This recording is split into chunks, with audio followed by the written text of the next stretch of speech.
ВМРО ДПМН и СДСМ денес си делеа удари и припукуваа за безбедноста во државата. ВМРО ДПМН тврдат дека откако СДС се опозиција, заврши времето на недопирливите криминалци. СДСМ пак бараат одговорност од Тошковски, бидејќи убиствата станаа секојдневие. Времето на безредијата во државата, на мафијашките престолки кои не се расчистуваа и на заштитените и недопирливи криминалци заврши со заминувањето на СДС во опозиција. СДС за време на 7-годишното владење државата ја претворија во пашалак на мафијата и слободна зона за светските криминалци и наркобосови.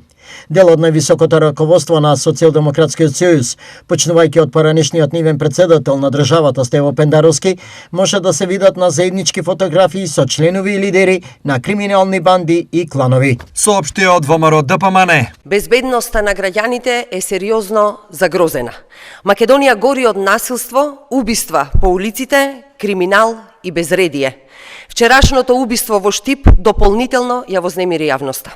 Дивење како на филм, за на крај да слушнеме за убиство на уште еден млад човек.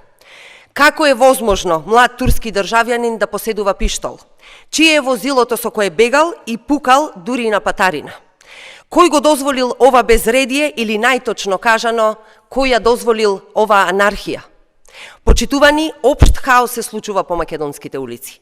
Нема ден, а да нема убиство. Тепачка, граѓаните стравуваат за својата безбедност. Не е сигурно ниту на улица, ниту во кафе-бар, па не е сигурно ниту дома.